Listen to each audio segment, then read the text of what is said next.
Welcome back, class. Let's go ahead and get started. We've just completed unit number 4 on motivation and social psychology. We now begin unit number 5, reviewing chapter 3 on personality and chapter 14 on psychological disorders. After unit number 5, we will address applied areas of psychology, therapy, psychology at work or IO psychology, and forensic psychology in unit number 6. So let's go ahead and start our conversation on personality. As we've done most often in this particular class this semester, we start off by looking at some true-false items, fact or falsehood of the following statements. Let's go ahead and get started. Number 1. Freud believed that boys develop unconscious sexual desires for their mother when they are between 3 and 6 years of age. True or false? That is indeed a true statement. We'll go into some detail a little bit later as to why Freud thought this. Number 2. One of the most reliable and valid measures of personality is the Rorschach inkblot test. True or false? Probably need to clarify a little bit about the Rorschach inkblot test. It's when they have a spot of ink just thrown haphazardly on a piece of paper, for example, and it makes a design. They show that design to the patient, and then the idea, what they see in that inkblot, can tell a little bit about what their personality is. So, again, number 2. One of the most reliable and valid measures of personality is the Rorschach inkblot test. True or false? That statement is false. Number 3. Freud believed that personality forms during the first few years of life. True or false? That's a true statement. Number 4. Psychologists generally agree that painful experiences commonly get pushed out of awareness and into our unconscious. So they generally agree that painful experiences commonly get pushed out of our awareness and into our unconscious. True or false? That statement is false. Number 5. Dreams are disguised wish fulfillments that can be interpreted by skilled analysts. True or false? That statement is considered false. Number 6. Personality differences among dogs are as evident and as consistently judged as personality differences among humans. Personality differences among dogs are as evident and as constantly judged as personality differences among humans. True or false? That statement is true. Number 7. In text messaging, extroversion predicts use of personal pronouns. I, me, those types of things. That is a true statement. Number 8. The best means of predicting future behavior is a personality is a personality test or an interviewer's intuition. The best means of predicting future behavior is a personality test or an interviewer's intuition. True or false? That is a false statement. Number 9. Most people see themselves as better than average. True or false? That is a true statement. And of course, it makes no sense, but it is a true statement. We can't have everybody being better than average. Number 10. Compared with Westerners, people in Japanese and Chinese cultures exhibit greater concern for social harmony and loyalty. 10 is compared with Westerners, people from the United States and Canada, for example. People in Japanese and Chinese cultures exhibit greater concern for social harmony and loyalty. Is that a true statement or false statement? That is a true statement. So what we've done here is reviewed a few items that we'll be covering in the lectures and videos that you'll be observing for this particular chapter.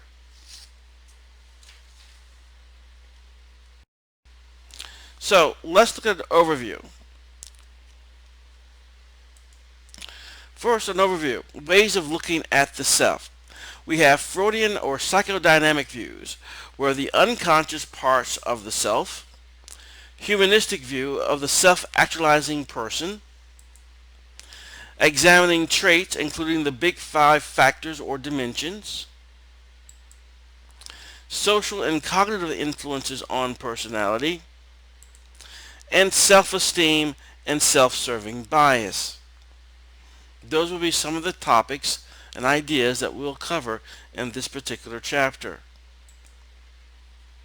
These different perspectives and concepts can help us examine 1. What we have in common: personality, components, basic drives, stages of development, and categories of traits.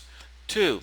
Ways in which we differ: individual paths through stages, ways of managing basic drives and needs, levels of trait dimensions. So let's start by looking at Freud and the psychodynamic theories of personality. Let me give you a really rough idea of what we think personality is. Personality is that consistent way that we tend to behave, feel, and think across a variety of situations. Our personality. That way through which we think about things, feel about things, and behave in certain ways. So, the psychodynamic theories of personality, bringing out the unconscious part of your personality. That's one of the focuses that we see Freud focus on. Freud in the psychoanalytic on personality structure, the id, the ego, and the superego. Personality development through what he refers to as the psychosexual stages. It has some very controversial items that we'll go over as well. Defense mechanisms, how we tend to protect ourselves from anxiety. And then we'll examine the neo-Freudian psychodynamic theorists, from sexual to social issues. We'll look at assessing unconscious processes through projective tests like the Rorschach inkblot test. And we'll look at modern ideas about the unconscious and other Freudian concepts.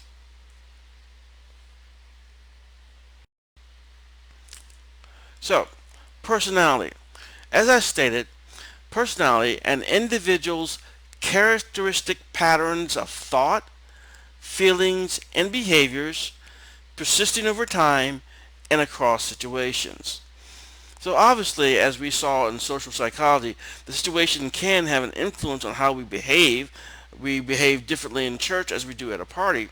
But what personality is looking at is that very consistent way, those characteristics of how we think, feel, and behave that generally exist across time and across situations. Here we have an example of the 7 dwarfs from the Snow White fairy tale. We can see some of the names have been changed. We have naive, contentedly lethargic, conscientious, neurotically irritable, sensitive reactive, introverted, agreeable, and open. So if we go back and look at their common names, it would be dopey, sleepy, Doc being the conscientious one, grumpy and neurotically irritable. Then we have sneezy, we have bashful for the introverted, and then happy for the agreeable, open person. So the idea here is that these names of these 7 dwarves give us an idea or sort of a snapshot into their personality. So, looking at the psychodynamic psychoanalytic theories. These theories of human personality focus on the inner forces that interact to make us who we are. That's the key idea, the inner forces. In this view, behavior as well as human emotions and personality develop in a dynamic that is an interacting and changing way, a dynamic interplay between conscious and unconscious processes, including various motives and inner conflicts. The basic idea is this. In our unconscious, there are many motives that we have. Sometimes these motives may be Two motives may be opposed to each other, causing a conflict in the individual. Some of the things that may have gone on in our development we may repress or put away from our conscious mind and place in our unconscious mind, and it may cause issues a little bit later. But the key item here is that Freud's focus and his theories here are focusing on the thing inside of us, the unconscious, and the role the unconscious plays in our mental health and also in our development. So let's look real quickly at Freud's path to developing psychoanalysis. So Sigmund Freud started his career out as a physician. He decided to explore how mental and physical symptoms could be caused by purely psychological factors. He became aware of the many powerful mental processes operate in the unconscious. Remember from a previous chapter, the unconscious here is part of our mental processes that are not accessible by us consciously. We don't have awareness of them. So in this regard, this is happening without our awareness. The many powerful mental processes that operate without our personal awareness of them going on. This insight grew up into a theory of the structure of human personality and its development. His name for his theory and his therapeutic technique is psychoanalysis. So, psychoanalysis is about trying to tap into the unconscious. Freud, in conjunction with others, developed a variety of techniques for revealing the unconscious mind. He used creative techniques such as free association, where people are encouraged to speak whatever comes to mind without really thinking about it, just let it out.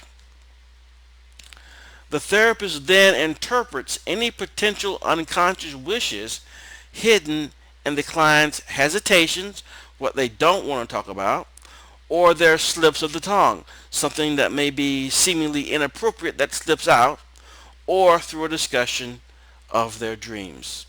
And the cartoon we have to the right here, we have what appears to be, let's see, I think it's the king speaking.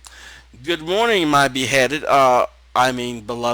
So the idea here, this would represent as what people would call a slip of the tongue, or sometimes referred to as a Freudian slip.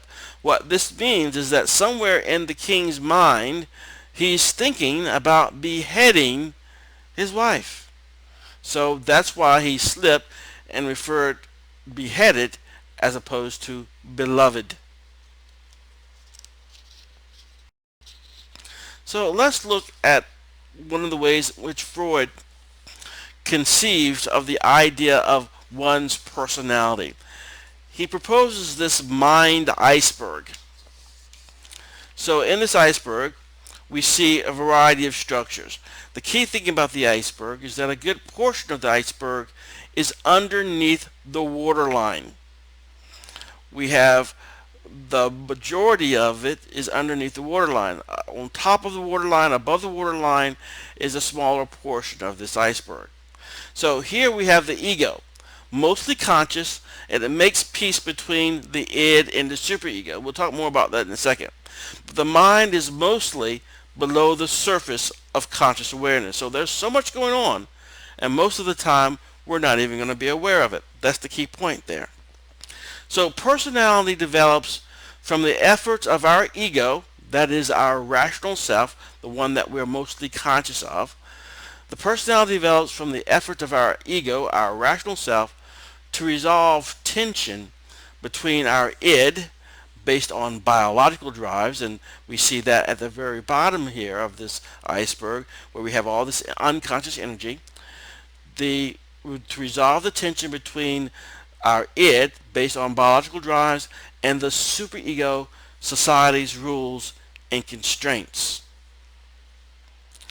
The unconscious, in Freud's view, is a reservoir of thoughts, wishes, feelings, and memories that are hidden from awareness because they feel unacceptable.